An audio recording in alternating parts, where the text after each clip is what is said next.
Hola mi querido amigo, qué alegría saludarte una vez más.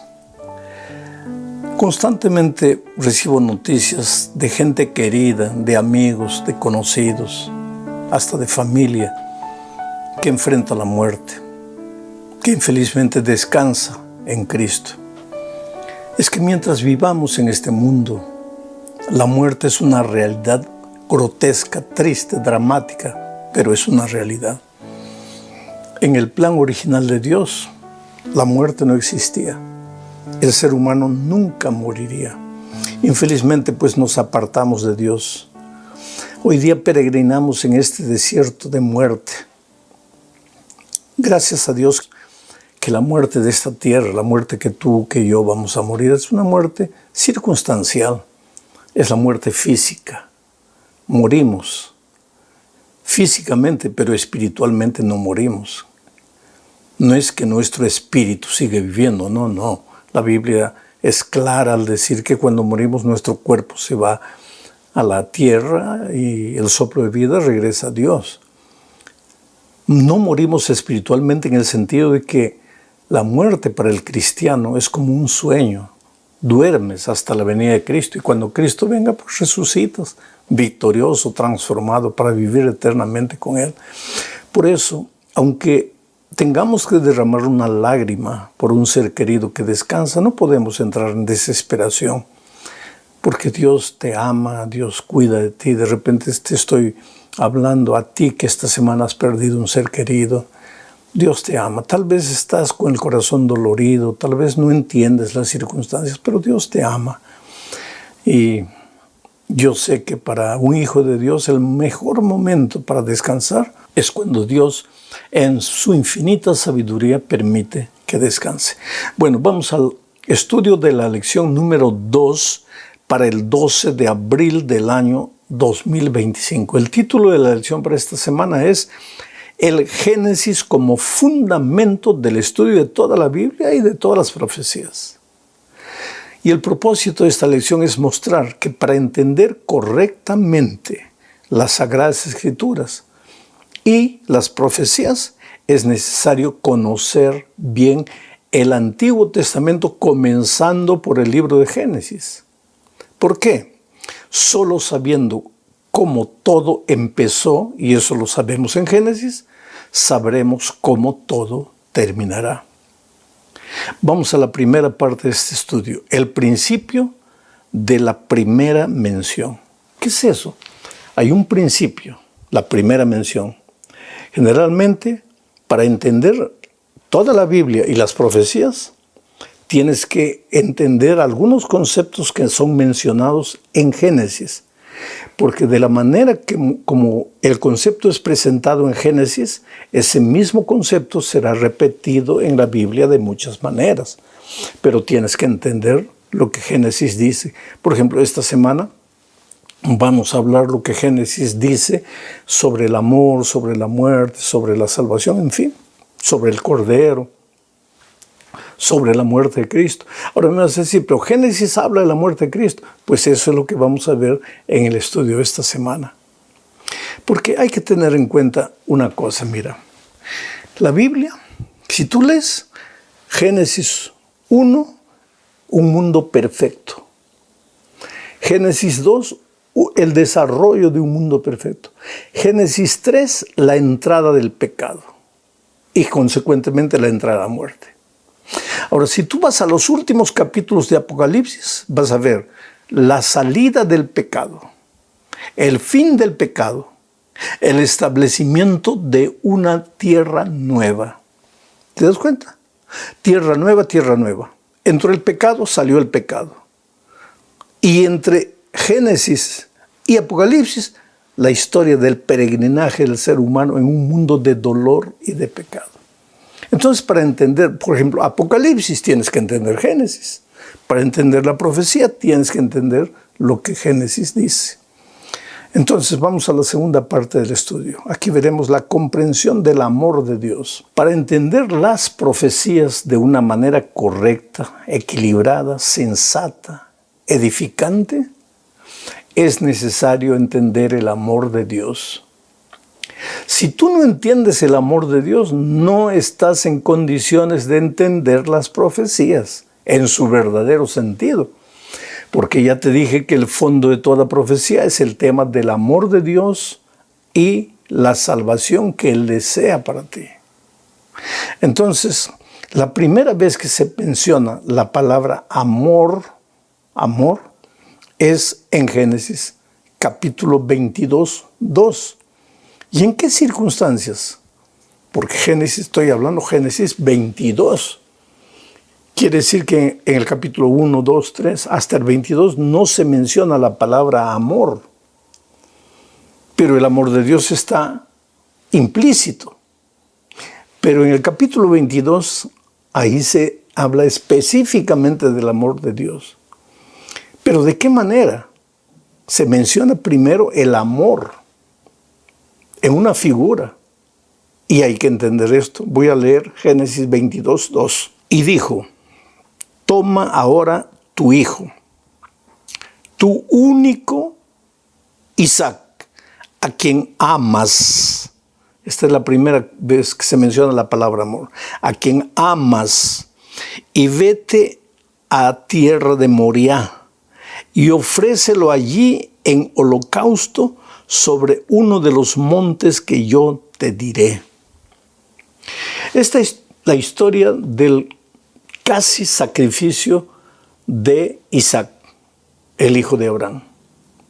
Dios le dio una orden a Abraham: toma a tu hijo, a tu único hijo, a quien tú amas, y llévalo al monte Moriah para sacrificarlo.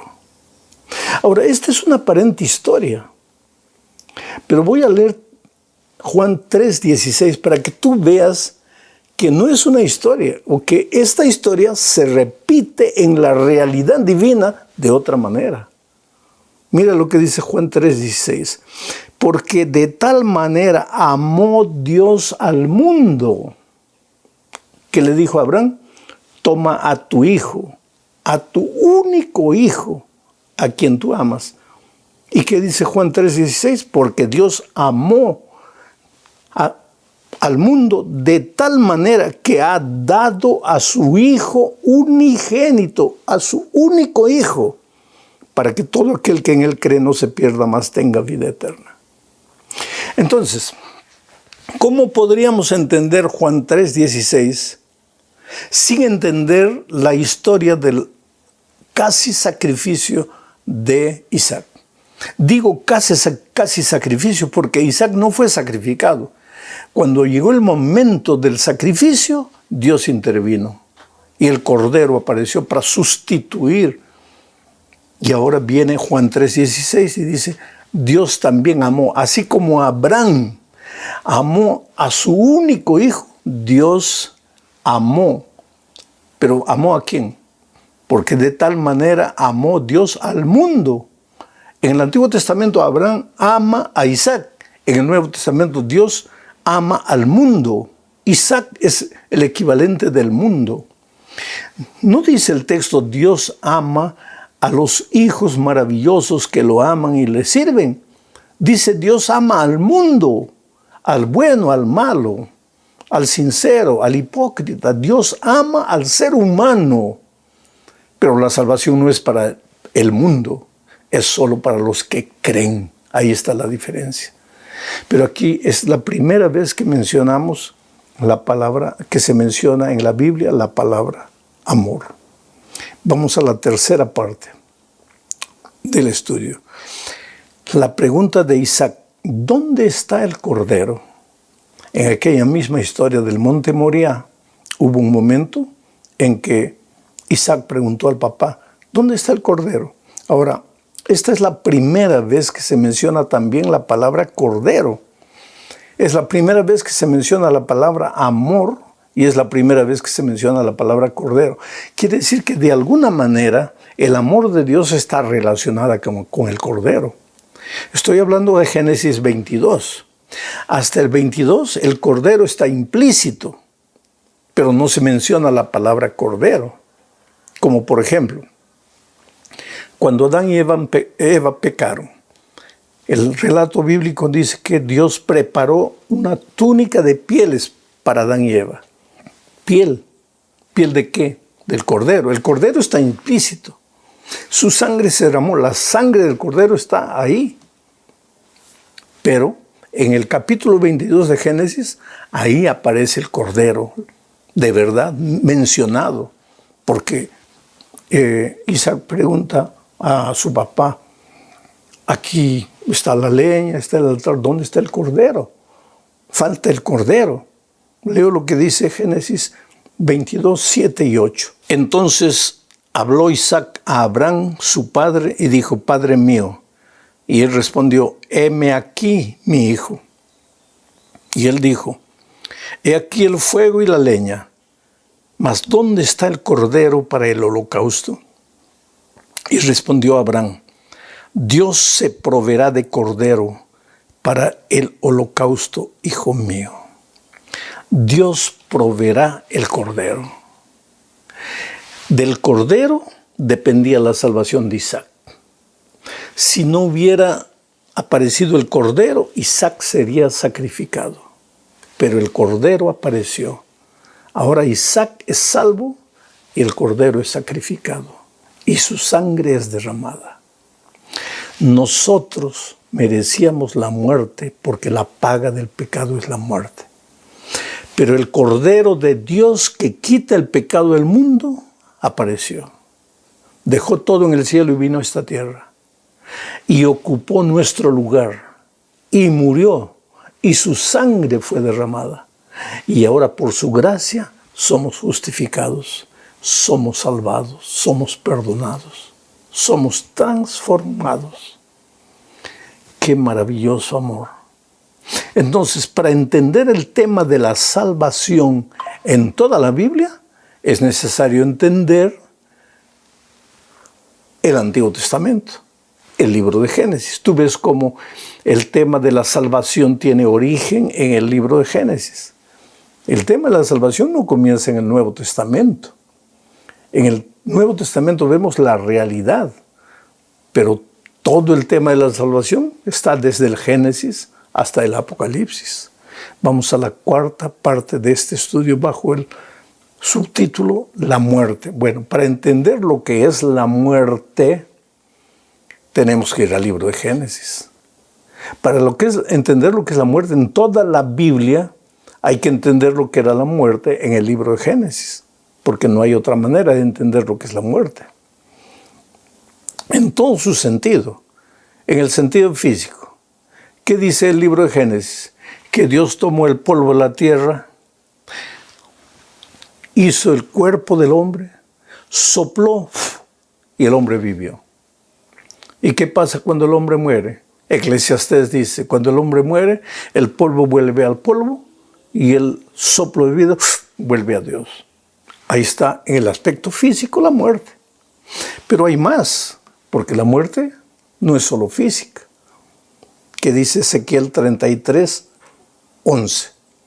Dice, diles, vivo yo, dice Jehová el Señor, que no quiero la muerte del impío, sino que se vuelva el impío de su camino y que viva. Volveos, volveos de vuestros malos caminos. ¿Por qué moriréis, oh casa de Israel? Este es un asunto que necesitamos entender, querido. Ya lo repetí en la lección de la semana pasada y lo vuelvo a repetir. Dios nos creó para vida eterna, pero para conservar la vida deberíamos vivir en el territorio de la vida. Dios es la fuente de la vida. ¿Pero qué hizo el pecado? El pecado hizo separación entre Dios y nosotros. El corazón de Adán y Eva se llenó de soberbia y ellos se apartaron de Dios. Al apartarse de Dios, se apartaron del territorio de la vida e ingresaron al territorio de la muerte. Ahora, ¿tú crees que Dios quiere que sus hijos mueran? ¿Sus hijos sean malos, sean buenos, quiere que mueran? ¿Qué dice el texto que acabo de leer? Dios dice, volved a mí, Voy a leer el texto de nuevo para que entiendas lo que estoy queriendo decir. Dice, vivo yo, dice el Jehová, no quiero la muerte del impío. ¿Quién es el impío? El que está en el pecado. No quiero la muerte del impío. Quiero que se aparte de su mal camino. ¿Por qué mal camino? Porque el ser humano se apartó del buen camino que es Dios. Jesús dice, yo soy el camino, la verdad y la vida. El ser humano deja a Jesucristo, escoge su camino de muerte. Y Dios dice, no quiero que el hombre muera, quiero que el hombre viva. Y entonces suplica, volved, volved. O sea que la muerte no es solo dejar de respirar. La muerte espiritual alcanza a los seres humanos vivos. Porque si tú no estás en el territorio de la vida, ya estás en el territorio de la muerte. Estás muerto. Estás en el terreno de la condenación. Tienes nombre de que vives, pero estás muerto. Porque para estar vivo en Cristo, lejos de Cristo, lejos del camino, estás en tu camino de muerte. Y la súplica divina es vuelve, vuelve, vuelve. Entonces, para entender lo que es la muerte en toda la Biblia, hay que entender lo que es la muerte en el libro de Génesis. Vamos a la quinta parte de este estudio, bajo el título de La serpiente.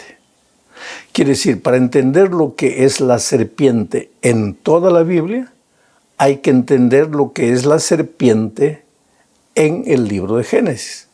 Y en el libro de Génesis la serpiente no es solo serpiente. Leo Génesis 3, 1 al 5 y dice así, pero la serpiente era astuta más que todos los animales del campo que Jehová Dios había hecho. La serpiente era astuta. Astucia, la primera característica de la serpiente. Pero la serpiente era astuta más que todos los animales del campo que Jehová Dios había hecho, la cual dijo a la mujer, con que Dios os ha dicho. Ah, interesante. Esta serpiente habla, pero las serpientes no hablan. Por lo tanto, en Génesis la serpiente no es apenas un animal. Por lo menos en Génesis capítulo 3, esta serpiente habla. Esta serpiente no es solo animal. Hay alguien dentro de esta serpiente que habla. Y esa cosa que habla dentro de la serpiente. Le dice a Eva, con que Dios os ha dicho, no comáis de todo árbol del huerto. Y la mujer respondió a la serpiente, del fruto de los árboles del huerto podemos comer, pero del fruto del árbol que está en medio del huerto, dijo Dios, no comeréis de él, ni le tocaréis para que no muráis.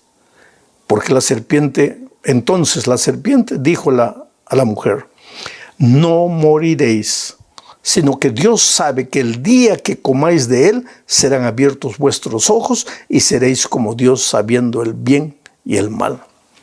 ¿Qué es la serpiente aquí en el Génesis? Es el diablo. Es el diablo que se disfraza. Hay cosas que tenemos que aprender para entender lo que es la serpiente en el resto de la Biblia. El diablo, la serpiente, es astuta. El diablo es astuto. Astucia es hacerte caer sin que te des cuenta. El astuto viene como amigo y es tu enemigo. La serpiente es astuta, el diablo es astuto. El diablo usa muchas veces la palabra de Dios. Así que Dios te ha dicho. El diablo no necesariamente dice la Biblia no existe, la Biblia no vale. Muchas veces usa la Biblia, pero para confundirte, para hacerte caer, para engañarte. ¿Cómo así? Agarra un versículo de aquí, otro versículo de allá. Por eso hay que entender la Biblia en el contexto y no solo con un versículo aquí, otro versículo allá. En tercer lugar, la serpiente miente. Porque Dios le dijo a Adán y Eva, morirás. Y ahora viene la serpiente, no morirás, miente. En cuarto lugar, la serpiente te quiere hacer creer que dentro de ti hay poderes divinos. Si tú comes del fruto, serás como Dios. Entonces, a lo largo de la historia, cuando tú veas una filosofía que te dice, Dios está dentro de ti, saca la energía positiva dentro de ti, que tú puedes ser Dios, que tú puedes escoger tu camino, que nadie tiene que decirte lo que es bueno o malo, tú tienes que decir lo que es bueno o malo para ti.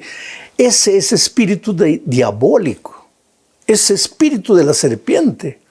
Dios dice una cosa, viene la serpiente y dice, no, otra cosa, completamente diferente. En Apocalipsis tú vas a encontrar a la serpiente de nuevo. En Apocalipsis capítulo 12, el ángel maligno tiene una batalla con Cristo en el cielo, es arrojado a la tierra, trae una tercera parte de los ángeles con él, viene a esta tierra y Juan dice, esta es la serpiente antigua, el diablo y Satanás. La serpiente. El diablo en estos días está usando las técnicas de la serpiente para destruir a los hijos de Dios. Viene con astucia, porque el diablo no viene con cara de diablo, se disfraza en una botella de whisky, en un paquete de cigarro, en la cesación anunciante, la droga, en los placeres de la promiscuidad, viene disfrazado, pero es el diablo por atrás. En segundo lugar, muchas veces usa la palabra de Dios. En tercer lugar, miente. Toma la palabra de Dios, pero la tuerce, miente. En cuarto lugar, te hace creer que tú eres tu propio Dios, que no necesitas de otro Dios. Cuidado, querido. En resumen, para entender la Biblia y entender la profecía, hay que entender el libro de Génesis. Los conceptos del libro de Génesis se repiten de diferentes maneras a través de la Biblia. La Biblia en realidad es un solo libro, aunque fue escrito durante 1500 años por 40 diferentes autores, es un solo libro. Un mundo perfecto, la entrada del pecado, la entrada a la muerte. Un mundo perfecto en Apocalipsis, la salida del pecado, un mundo perfecto, la vida eterna. Un libro. Y aquí en el medio, la historia del peregrinaje doloroso que vivimos hoy por causa del pecado. Dios no te prometió que en este mundo no vas a llorar. Muchas veces vas a derramar lágrimas. Él no dijo que si tú lo amas y tú confías en Él no vas a tener dificultades. Vas a tener, porque vives en un mundo de dolor. Pero Dios te ama, querido. Dios no te ha abandonado. Él te va a dar fuerzas. Levanta la cabeza. Aunque el diablo te dio la semana pasada un golpe fuerte, levántate. Levántate. Sigue adelante, toma la mano de Jesús. Jesús es victoria. Él te va a dar la victoria. Esta semana va a ser diferente. Mira, sin querer o sin pensar, sin tener nada intencional, hemos formado una red de oración mundial. Me alegra mucho cuando leo los comentarios y veo algunas personas colocando sus pedidos de oración y otras interviniendo, diciendo que van a orar, muchas veces colocando frases de ánimo para alguna persona que está pasando por tribulaciones. Para mí humanamente sería imposible responder a cada uno, pero cómo es bonito saber que hay tanta gente sincera y todos están dispuestos a extender la mano espiritualmente uno al otro. Me quedo feliz por eso, te agradezco de todo corazón. Ahora quiero colocar una pequeña advertencia. Mira, yo nunca pido dinero para ningún proyecto a través de las redes. Y digo esto ¿por qué? Porque hay personas malintencionadas que están usando mi nombre para pedir ofrendas. Y eso no le hace bien a la iglesia, no le hace bien a las personas. Hay que ser cuidadoso. Entonces, si alguien te escribe o alguien se comunica contigo en mi nombre diciendo que estamos pidiendo una ofrenda para esto, para aquello, por favor, no soy yo. Yo jamás pido dinero a través del YouTube o de otras redes. Mucho cuidado, pero te agradezco porque hay personas sinceras que han enviado dinero para alguien pensando que era yo. ¿Y qué sucede? Sucede que han sido engañadas y no quisiera que suceda eso. Que Dios te bendiga ricamente por tu buena voluntad, por tu cariño, por tu amor. Vamos a la lección nueva. Estamos comenzando hoy una nueva lección para 13 meses. La lección de este trimestre tiene como título general Alusiones, imágenes y símbolos. Cómo estudiar la Biblia.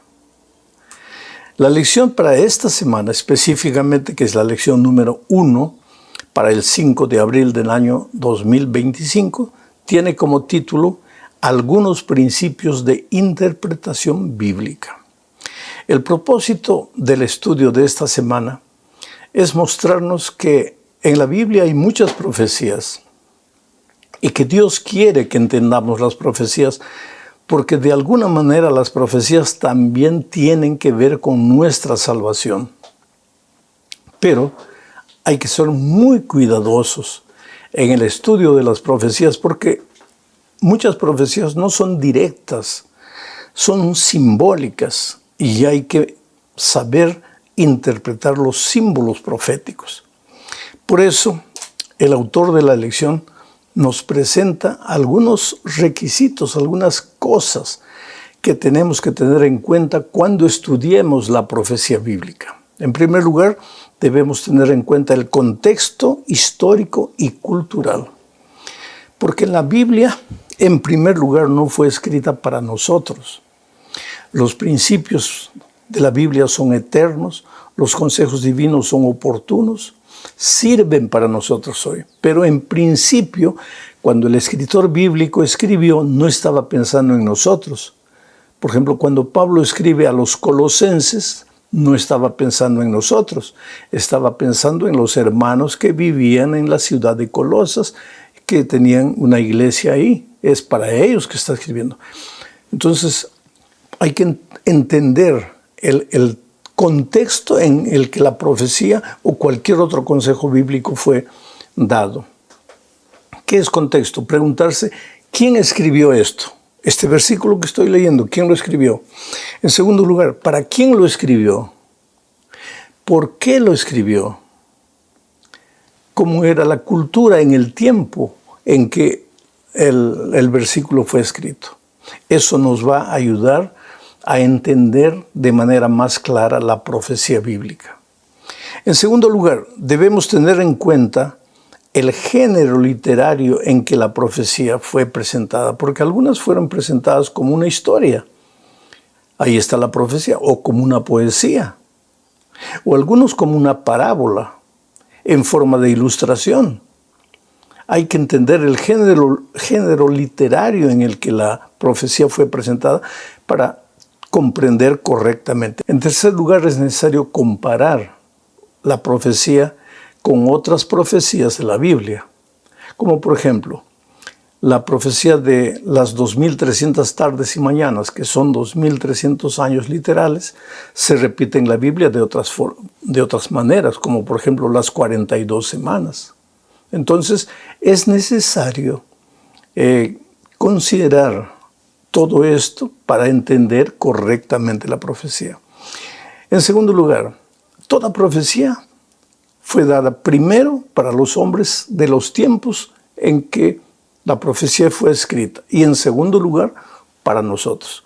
Muchas profecías que fueron presentadas para Israel tuvieron un cumplimiento parcial con Israel. Están teniendo un cumplimiento más avanzado con nosotros hoy y tendrán un cumplimiento final antes de que Cristo venga. Todo eso es necesario tener en cuenta para entender correctamente la profecía. En quinto lugar, el tema central de la Biblia es la salvación. En realidad nosotros podríamos entender la Biblia de esta manera. Dios creó al ser humano por amor, para vivir una experiencia diaria de amor y de compañerismo con el hombre. Pero el ser humano se separó de Dios, escogió su camino, cayó en el pecado, se volvió soberbio y hoy vivimos en el terreno de la muerte, de la condenación, porque nos alejamos del territorio de la vida que es Dios. Entonces, el Padre envió a su Hijo unigénito para morir por nosotros, no solo para morir, sino para llevarnos de regreso al Padre. A este proceso le llamamos el proceso de la salvación. Cristo vino, pagó por nuestros pecados y nos lleva de regreso al Padre.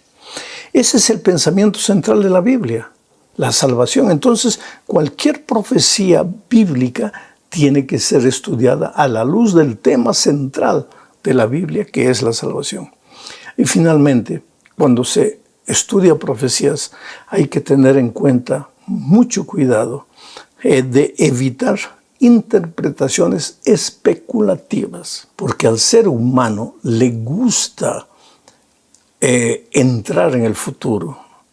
Es por eso que esas películas que tienen que ver con viajar al futuro son películas que venden mucho. ¿Por qué? Porque el ser humano tiene una curiosidad innata por conocer el futuro, por saber lo que va a suceder mañana. Por ejemplo, ¿por qué crees que los que venden horóscopos o los adivinadores, los cartomantes tienen tanto éxito? Porque el ser humano quiere conocer el futuro. Y Dios no es un Dios lleno de misterios, es un Dios que se revela, que se da a conocer y que conoce el futuro, porque es omnisciente. Y que quiere que sus hijos conozcan el futuro, los hechos que tienen que ver con su salvación.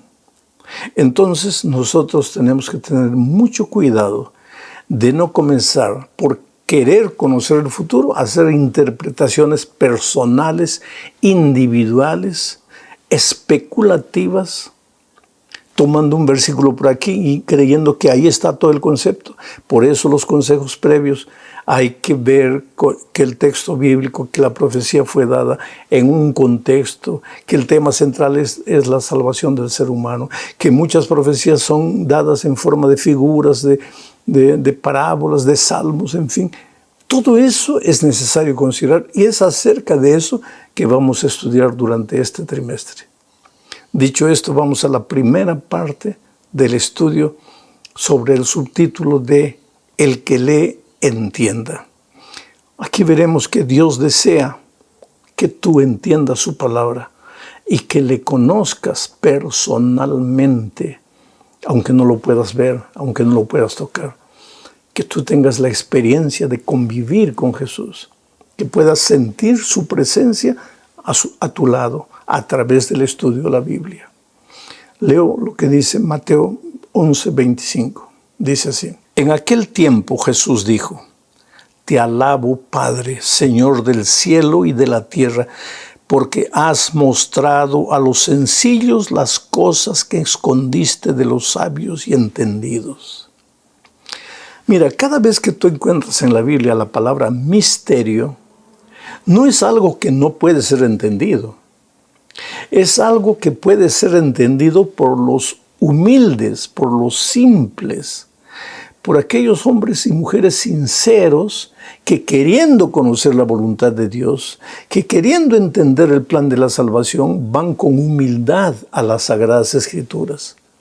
Dios es misterioso para los orgullosos, para los soberbios, para los que creen que no tienen nada que aprender. Para ellos, Dios es un misterio. Ellos, por más que se esfuercen, nunca los van a entender. Por eso los filósofos andan todos perdidos.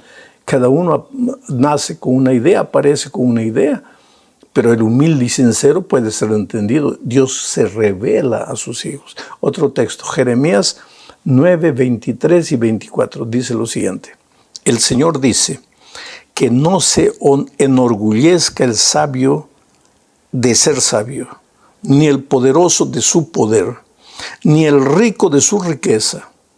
Si alguien se quiere enorgullecer, que se enorgullezca de conocerme, de saber que yo soy el Señor que actúa en la tierra con amor, justicia y rectitud, pues eso es lo que a mí me agrada, dice el Señor. Qué cosa interesante para ser evaluada, pensada, reflexionada. Si te vas a enorgullecer de alguna cosa que no sea de tus conocimientos humanos. Claro que tener un título doctoral, por ejemplo, es satisfactorio, es bueno. Si puedes hacerlo, no tengas miedo de conseguirlo. Pero el Señor dice, si tienes que enorgullecerte de algo, es de entenderme a mí, de conocerme a mí. Y Dios pues se revela a través de las Sagradas Escrituras. Por lo tanto, nunca pienses que la Biblia es un libro difícil de ser entendido. No, no, no. Es difícil de ser entendido por el que va con corazón orgulloso, con el deseo de corregir a la Biblia. Pero para el humilde, para el sincero de corazón, la Biblia es la revelación de Dios. Es a través de la Biblia que conoces a Jesucristo personalmente y vives con Él. Y esto nos lleva a la segunda parte, porque Dios es un Dios comprensible. Aun cuando sus pensamientos están por encima de los nuestros, Dios es un Dios comprensible. Dice Isaías 55:9 lo siguiente: como es más alto el cielo que la tierra, así son mis caminos más altos que sus caminos, y mis pensamientos más que sus pensamientos. Este es un texto claro, contundente. Dios es inalcanzable por el ser humano, en el sentido de que tú no puedes traer a Dios a un laboratorio para entenderlo. En ese sentido, es inalcanzable e incomprensible, porque tus caminos son humanos y los caminos de Dios son divinos. Sin embargo, Dios es un Dios comprensible para el sincero de corazón, para el humilde, para la persona que quiere conocer la voluntad de Dios. Yo conozco en mi vida mucha gente que ha especulado muchos caminos, muchas filosofías, se ha reído de Dios, se ha burlado de Dios, ha echado la Biblia a la basura, pero un día, cuando no sabían qué hacer, no sabían para dónde ir, volvieron sus ojos a la palabra de Dios y descubrieron que Dios estaba ahí, al lado de ellos, que Dios nunca los dejó de amar, que Dios estaba siempre con los brazos abiertos. Y ese día la vida de esas personas cambió. Te podría contar muchas historias. Gente que desafió a Dios en un momento de su vida. Gente que pensaba que Dios era una teoría inventada por gente tonta que lo único que tiene en la vida para apoyarse como una muleta es Dios. Y sin embargo, hoy día esa gente aceptó a Dios porque en un momento de tragedia no tenía para dónde ir. Qué bueno es Dios, que te ama, que tú puedes haber en algún momento de tu vida hablado mal de Él, haberte reído, burlado de Él o de sus hijos que tienen fe en Él. Sin embargo, cuando lo necesitas, Él viene corriendo para auxiliarte, porque Dios es un Dios de amor. Vamos ahora a la tercera parte. El subtítulo de esta parte es Daniel cierra las palabras. Mira lo que dice Daniel 12:4. Pero tú, Daniel, guarda estas cosas en secreto y sella el libro hasta el tiempo del fin. Mucha gente andará de acá para allá buscando aumentar sus conocimientos. Otras versiones dicen, Daniel cierra el libro hasta el tiempo del fin. Muchos correrán de aquí para allá y la ciencia aumentará.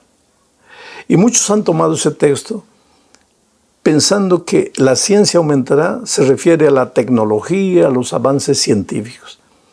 Y podría ser también aplicado a eso. Pero cuando tú lees el texto, específicamente el texto habla, Daniel cierra el libro. ¿Qué libro? El libro de la profecía. Guárdalo hasta el tiempo del fin. Mucha gente tratará de entenderlo, pero no podrá entenderlo. Y entonces, hoy día, el libro de Daniel es un libro estudiado por mucha gente, porque el libro de Daniel en realidad está dividido en dos partes. Tiene 6 capítulos que hablan de historias, pero son historias profecías. Y 6 capítulos que hablan específicamente de profecía. Y el libro de Daniel está relacionado estrechamente con el libro de Apocalipsis. Tú no puedes entender Apocalipsis, no entiendes Daniel. Y Daniel es el fundamento del libro de Apocalipsis. Y todo eso dentro del tema de la salvación que cubre toda la Biblia. Entonces lo que Dios le estaba diciendo a Daniel, en el tiempo del fin, mucha gente logrará entender la profecía que tú vas a guardar ahora para el tiempo del fin. Y hoy es día en que nosotros tenemos que estudiar más las profecías de Daniel, de Apocalipsis, para entender el plan de Dios para nosotros hoy. Pero sin interpretaciones particulares, caprichosas, humanas, sino fieles al contexto de la palabra de Dios y entendiendo que toda profecía tiene como fondo el tema de la salvación. Dios te ama y desea salvarte. La profecía no tiene como objetivo asustarte. La profecía tiene como objetivo despertarte, hacerte descubrir el amor de Dios, la preocupación de Dios por ti, a fin de que tú le entregues el corazón y camines con Él. La cuarta parte de este estudio habla del estudio de la palabra. Y en esta parte veremos que el propósito general de la profecía y de la Biblia es el tema de la salvación.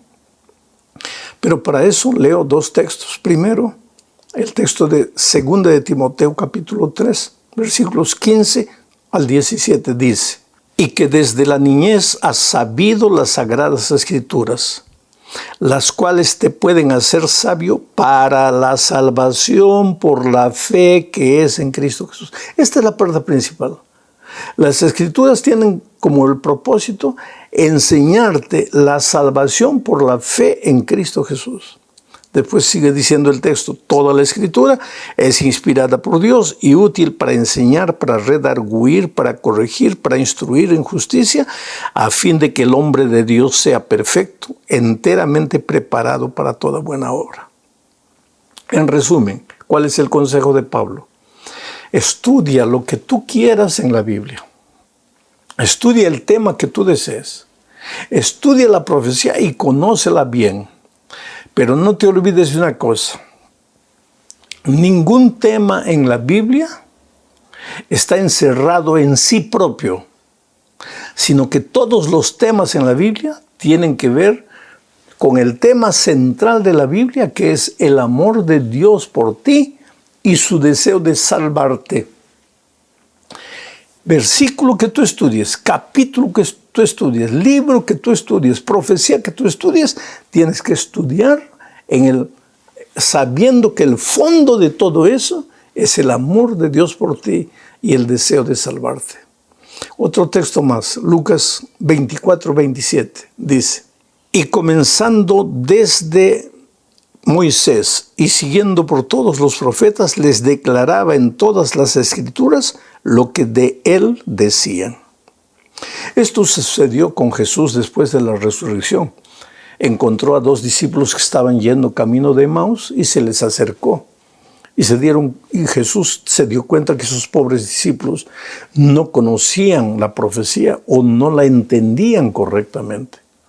Entonces el texto bíblico que acabo de leer dice que el Señor Jesús les abrió las escrituras a los discípulos y estudió toda la escritura con ellos, y se refiere al Antiguo Testamento, mostrándoles a ellos en cada versículo lo que cada versículo hablaba acerca de Él, del Señor Jesucristo, del Mesías. Ahora, si Jesús enseñó a sus discípulos que el centro de todo el Antiguo Testamento era Cristo, pues nosotros también, cuando leamos el Antiguo Testamento y ahora el Nuevo Testamento que lo tenemos, nuestro afán principal debe ser encontrar a Jesucristo en cada versículo de la Biblia, encontrar a Jesús en cada libro, en cada profecía de la Biblia. Por eso digo, los temas o las profecías no tienen un propósito en sí, sino que todas visan mostrar a Jesucristo su amor por ti y el deseo que tiene de salvarte. Llegamos al fin de este estudio hablando de una pregunta: ¿figurado o literal? Hay que permitir que la Biblia se explique a sí misma, porque muchas veces cuando leas la Biblia te vas a preguntar: ¿esto es figurado o es literal? ¿Y cómo vas a entender esto? Bueno, hay que leer Daniel 7:7, que nos da una idea de todo esto. Dice: después de esto, una visión que Daniel está teniendo, después de esto, miraba yo en las visiones de la noche, Y he aquí la cuarta bestia, espantosa y terrible, y en gran manera fuerte, la cual tenía 2 dientes grandes de hierro, devoraba y desmenuzaba, y las sobras hollaba con sus pies, y era muy diferente de todas las bestias que vi antes de ella, y tenía 10 cuernos. ¿Tú te das cuenta? Aquí hay figuras, bestias, uñas, dientes, cuernos. ¿Y ahí qué vas a hacer? ¿Es literal o simbólico? Pues la Biblia se interpreta solita. Porque mira, voy a leer el versículo 7-24 para ver cómo la propia Biblia se explica. Y los 10 cuernos significan que de aquel reino se levantarán 10 reyes. Y tras ellos se levantará otro, el cual será diferente de los primeros, y a 3 reyes derribará. Esto es interesante. Daniel presenta una visión donde hay una bestia con cuernos. Pero la interrogación, ¿estos cuernos son literales o son simbólicos? Y el propio Daniel explica, estos cuernos son reyes. Y viene el desarrollo de la profecía. El objetivo de la lección no es explicar la profecía, es mostrarte que cuando encuentras algo que no entiendes en la Biblia, busca la respuesta en la propia Biblia. Si no en el mismo capítulo, pues en otro capítulo. Y si no en otro capítulo, en otro libro de la Biblia. Pero la Biblia se interpreta sola. Mucho cuidado con darle tú interpretaciones particulares. A mí me parece, yo creo, hay mucha gente que se ha frustrado.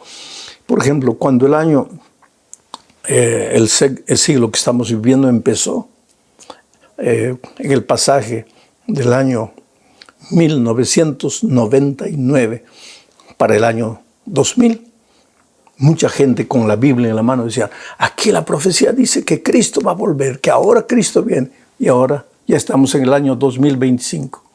¿Y dónde están todas esas personas que predicaron que el Señor Jesucristo iba a venir en el paso del año 99 para el 2000?